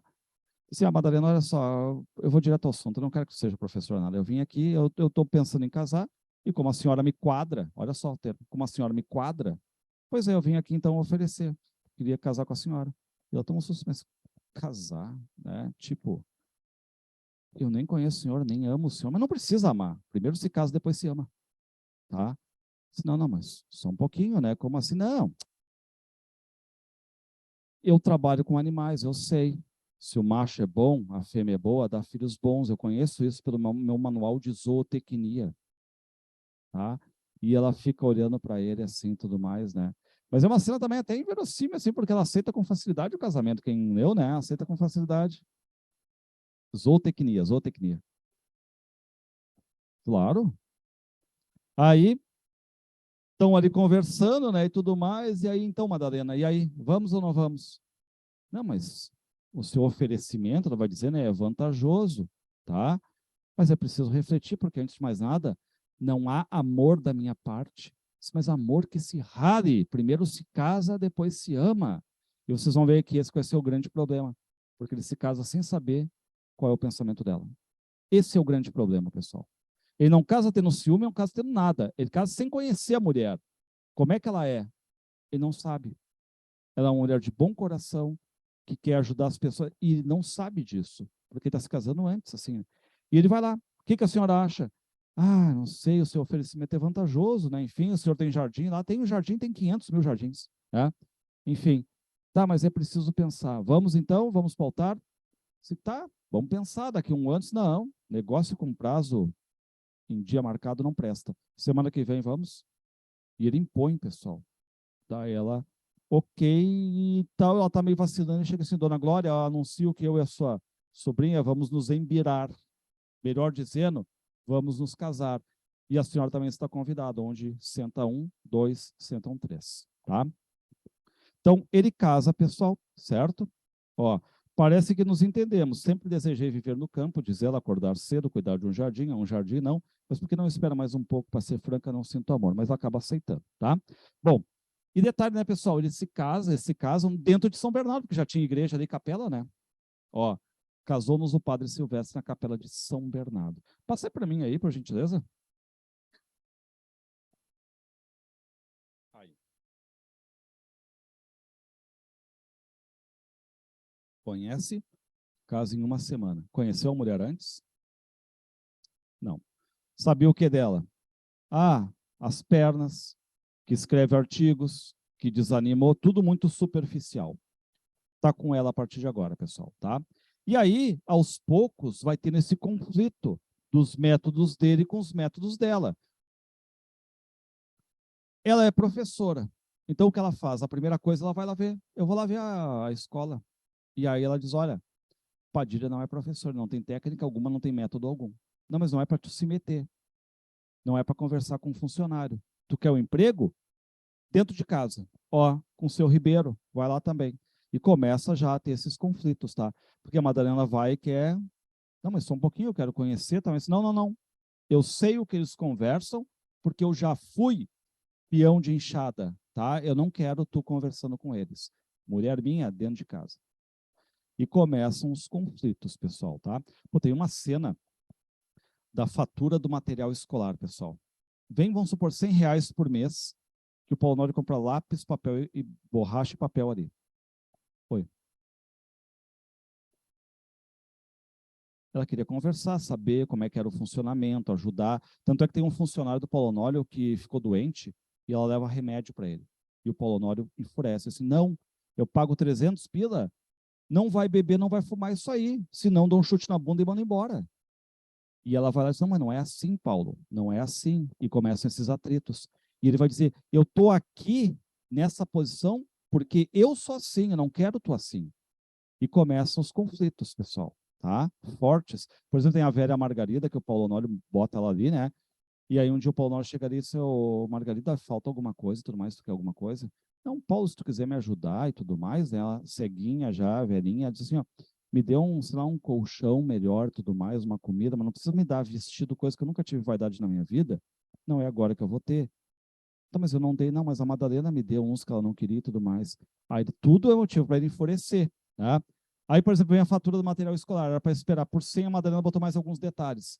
Vem 300. O Paulo Honório, ele tá louco para arrebentar a Madalena Paulo. E ele se segura, conta até 10 e sai, estourando. Aí o que ele faz? Ele vê o Marciano ali. Vai, tem que estourar em alguém, né? Ô, Marciano, os animais estão sem comida. Ah, mas eu recém botei, nessa terra não se para nunca para descansar. Ah, é seu corno, né? Ó, tá se fazendo de besta, seu corno. Mandei-lhe o braço ao pé do ouvido e derrubei-o. E pessoal, oi, Margarida. E aí, a Madalena disse, meu Deus do céu, tu é um bicho, Paulo Honório. Tu bateu nele, tu bateu nesse homem. Ele não é um homem, ele é um mulambo. Ele não é nem ser humano. E aí fica aquele conflito pesado, pessoal, tá? Pesado. E do nada ele diz, Madalena estava prenhe.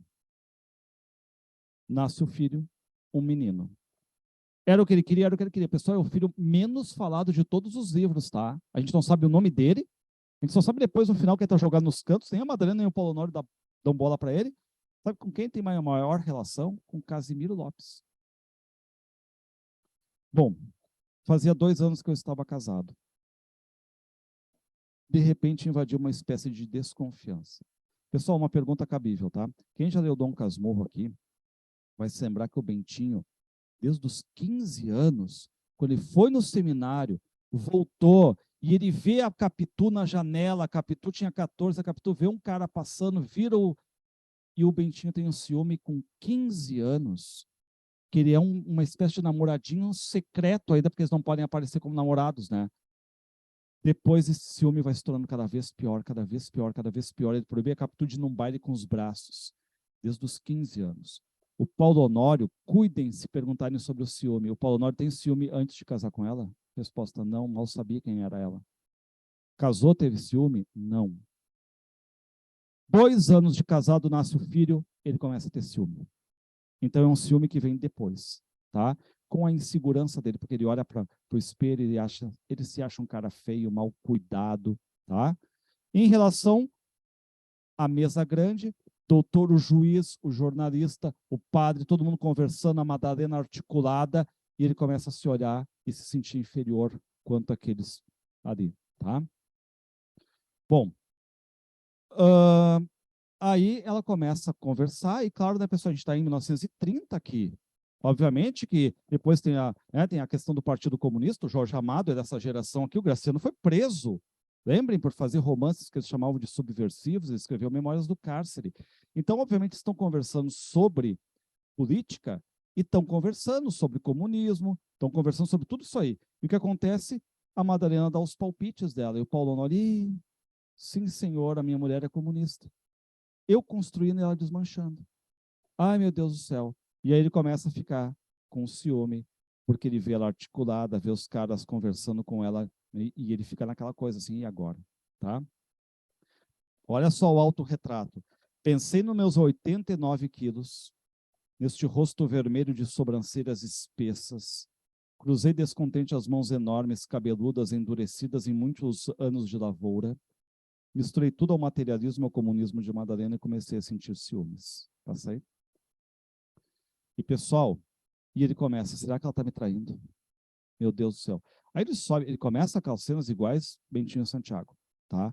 Ele está deitado em casa de noite, ele começa a ouvir o tubarão latindo. Ele diz, ai meu Deus do céu, é algum homem. Vem cá, Madalena, tu marcou com algum cara para transar na minha cama? Diz assim, Paulo, tu é louco e tudo mais? Não, não tô louco. E começa a levantar e tudo mais. E o meu desejo era pegar Madalena e dar-lhe pancada até no céu da boca. Olha só a visão, né? Pancada no céu da boca, tá? Aí, pessoal, ele fica essa desconfiança e tudo mais, e a Madalena, tu é louco, para com isso, Paulo, para, tá? Aí o que vai acontecer? Um dia ela está escrevendo uma carta, e o Paulo vem todo enciumado. Que carta é essa? Não interessa, Paulo, tá? Mostra a carta e insistir segurando pelos ombros. Não vou mostrar. Deixa eu ver a carta, galinha. E ela pega, rasga a carta e joga pela janela. E chama ele de assassino. Lembrem, por que ela chama ele de assassino?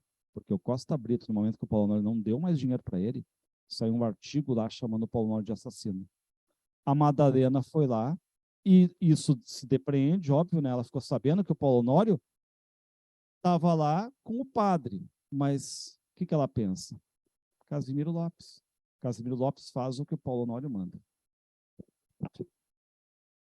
Lembra que o padre Silvestre casou eles na Capela de São Bernardo? O padre Silvestre passou por São Bernardo. E eu fiquei de orelha em pé desconfiado. Deus me livre. Desconfiei do próprio padre. Vocês conhecem esse ditado? Cavalo amarrado também come, também pasta. Tá? E aí, pessoal, a Madalena não consegue caminhar dentro de São Bernardo. Por quê? Porque o cara tá ali, enfim, né?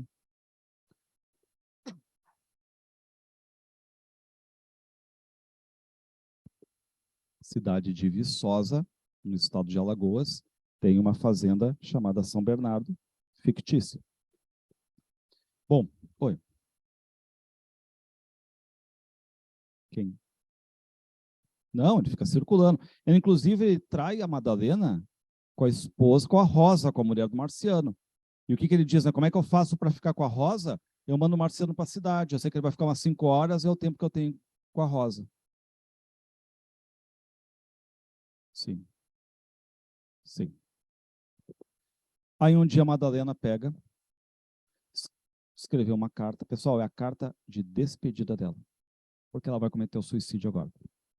Ela escreveu uma carta. Ela está na capela, rezando, se despedindo, de forma religiosa. E aí uma das folhas voa pela janela e está no chão. E o Paulo Honório pega aquela folha. O que não dá para acreditar, porque não consegue decifrar o que está escrito. Aí me vem com essa narrativa aqui. Aí pega, fica indignado, meu Deus do céu, para quem é isso aqui? Né? Não está entendendo nada. Aí ele chega, sai a Madalena da capela. Madalena, para quem tu escreveu isso aqui? Calma, Paulo, tá? Tá lá na minha escrivaninha. Vai lá, tu vai entender tudo. Não, mas para quem é isso? Calma, Paulo, calma, tá? E aí ela começa a dizer, né? Paulo, o que estragou a nossa relação foi ter um maldito ciúme, tá? Foi ter um maldito ciúme, certo? Não, mas olha só e tudo mais. Ela começa assim, Paulo, e se eu morrer de repente? Não, vira tua boca para lá, mas se eu morrer de repente, tá?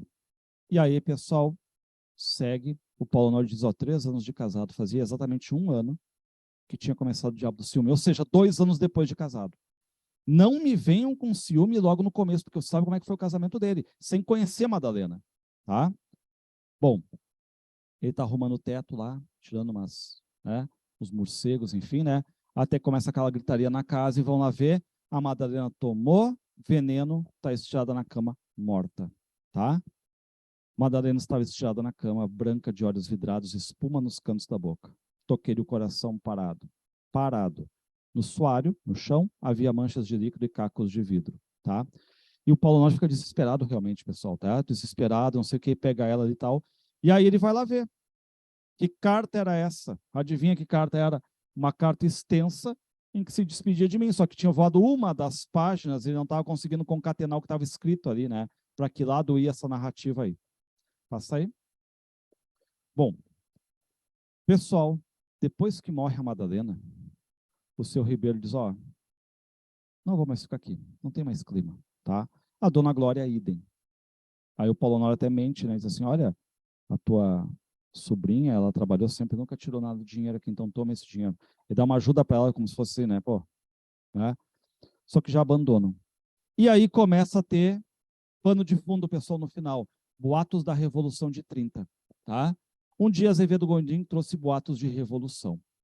E aí, pessoal, os funcionários abandonam o Paulo Honório, a maioria, levado, sabe por quem? Pelo padre Silvestre, que era um padre revolucionário, e pelo Luiz Padilha, tá? Pega mais um monte de funcionário e abandona. E aí o Paulo Honório vê que o negócio fechou para ele, os créditos fecharam para ele, a fazenda está assim. Ele pegou no bagaço, fez isso aqui, agora ela está assim, está em decadência. Ele tem dinheiro, só que agora a coisa não está legal para ele, está assim, está em decadência, tá? Entrei nesse ano com o pé esquerdo.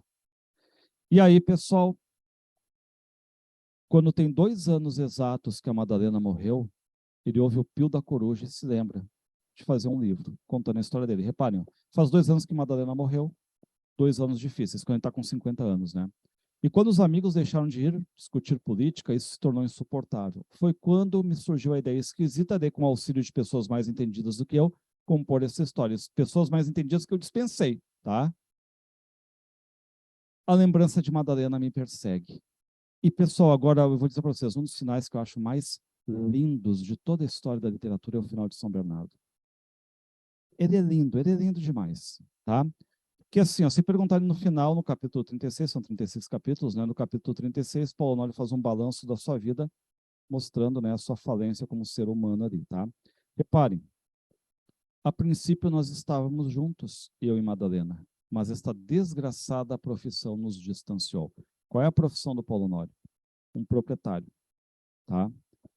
Que o que ele vai dizer? Eu comecei a olhar todo mundo não como amigo, mas como inimigo. Eu vi inimigos em toda parte. Essa minha profissão me deu qualidades ruins. Eu fiquei um cara desconfiado, ciumento, não confiava em ninguém, tá? Então, a profissão, ele vai até fazer um balanço. Se talvez eu tivesse lá ficado com a Germana lá no passado, uma casinha simples e tudo mais, talvez eu tivesse sido mais feliz, tá? O que ele está dizendo? Ó? A princípio estávamos juntos, mas essa desgraçada profissão nos distanciou. Madalena entrou aqui cheia de bons sentimentos e bons propósitos. Só que só no final ele reconhece isso. Só no final. Os sentimentos e os propósitos bons dela esbarraram com a minha brutalidade e o meu egoísmo. Olha só como é que ele é, né? Minha brutalidade e meu egoísmo. Pode. O filho está jogado. Ele vai dizer, não, estou aqui com um filho que nem me olha, né? A gente não sabe nem o nome dele. E o Paulo Honório, não se esqueça que quem cuida dele é o Casimiro. Casimiro Lopes que cuida dele. Casimiro não abandonou ele, tá? Casimiro continua ali. E ele vai dizer, creio que nem sempre fui egoísta e brutal. Quem é que me deu essa qualidade de egoísta e brutal? A profissão.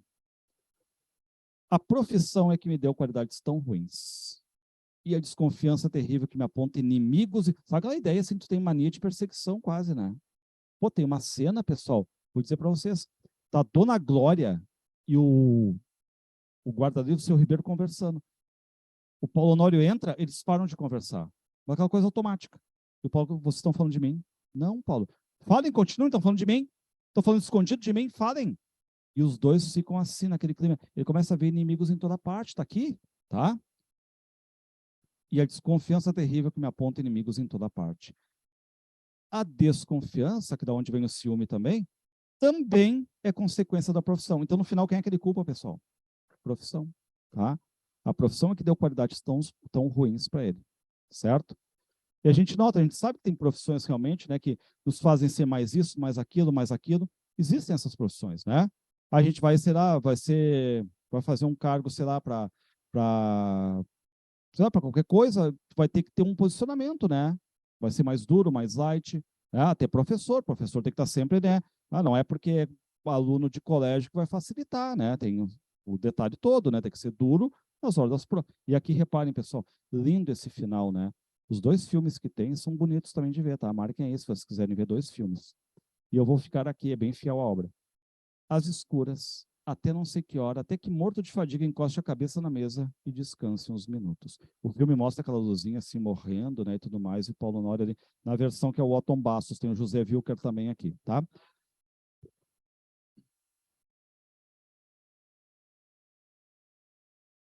No YouTube.